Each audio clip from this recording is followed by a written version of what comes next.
Voici l'ensemble du tarot, généralement décomposé en deux parties, arcane majeur et mineur, qu'on peut appeler aussi atout et couleur. Alors pourquoi couleur? Tout simplement parce qu'il y a 4 couleurs, les deniers, les bâtons, les épées et les coupes. On peut aussi présenter le tarot en 3 ensembles avec tout en haut les atouts, au milieu les cartes de cour et tout en bas les cartes numérales. Les atouts que les occultistes français du XIXe siècle ont appelés arcanes majeures se composent de 22 cartes.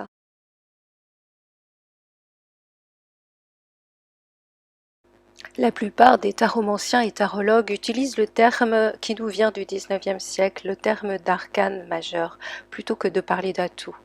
Or, qu'est-ce qu'un arcane? C'est un mystère, ce qu'on ne comprend pas, une énigme, ce qui nous dépasse. Qu'est-ce qu'un atout?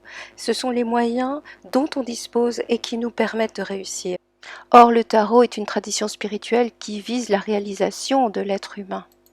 Et les atouts dans le tarot sont exactement ce qui nous permet d'aller jusqu'au bout de notre chemin.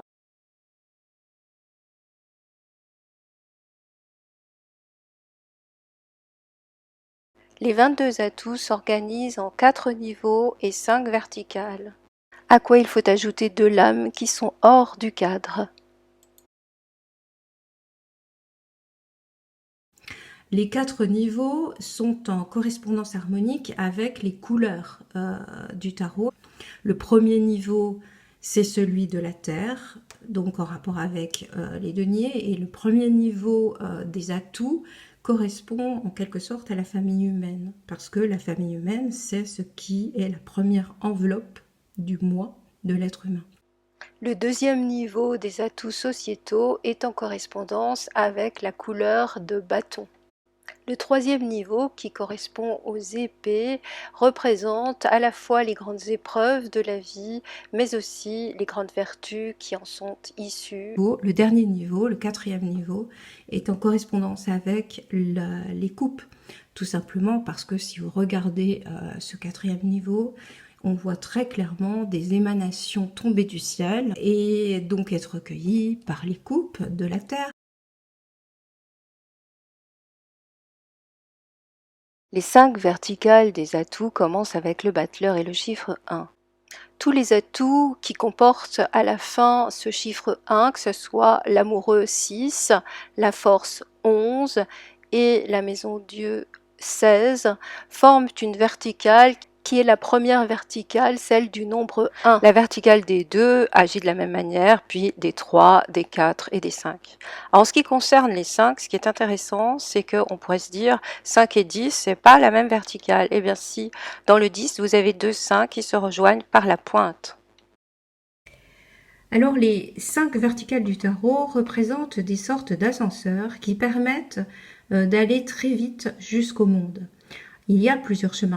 Le plus connu, le plus simple, c'est de suivre le chemin qui mène carte à carte jusqu'au monde. Mais vous pouvez aussi emprunter des ascenseurs, des verticales. Donc, quelles sont ces verticales?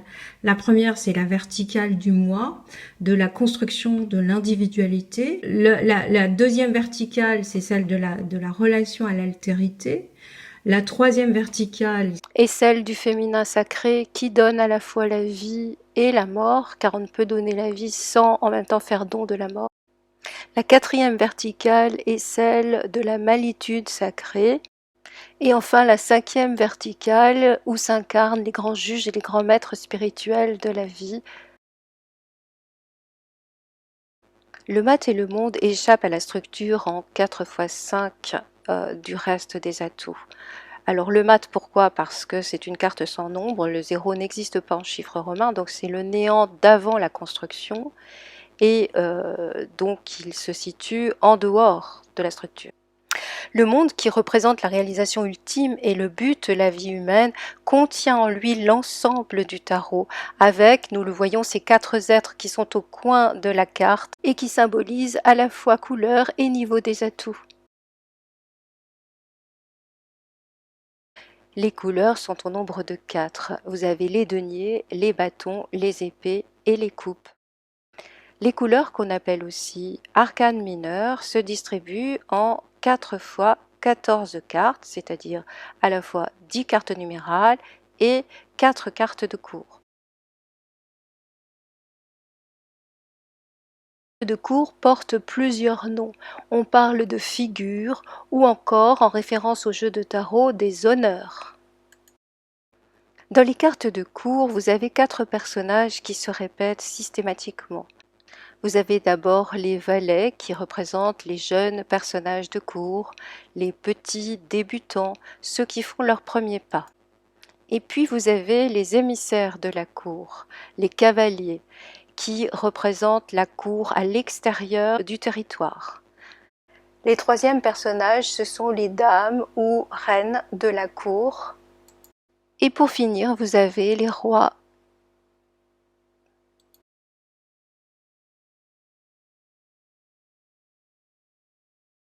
Les cartes numérales ou nombres sont constituées à la fois d'un symbole et d'un nombre, comme nous le voyons sur ce 3 de coupe, c'est-à-dire que nous avons le symbole la coupe qui est répété 3 fois, et aussi le nombre 3 en chiffres romains. Alors c'est vrai de toutes les cartes numérales, À l'exception des deniers. Si on compare le 3 de denier et le 3 de coupe, eh bien, on voit dans le 3 de denier, bien sûr, le symbole du denier qui est répété 3 fois, mais on ne voit pas le nombre. Alors pourquoi cette absence de nombre dans les deniers? Eh bien tout simplement parce que le nombre est une réalité déjà trop subtile, trop spirituelle pour les deniers qui incarnent la réalité matérielle la plus pure, la plus incarnée, la plus physique.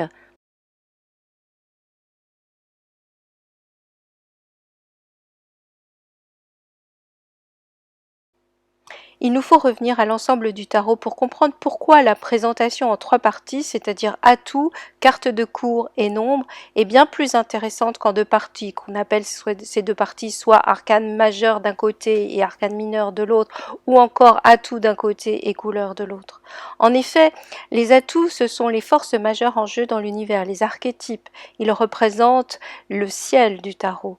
Les cartes de cour représentent les êtres humains, et les cartes numérales, les événements et les choses, la matière, et donc la terre du tarot. La structure en 3 parties permet de bien comprendre quel est le rôle de l'être humain, c'est de faire le lien entre la terre et le ciel, afin de créer l'Éden, ce jardin du bonheur qui est en même temps une nature humanisée, spiritualisée.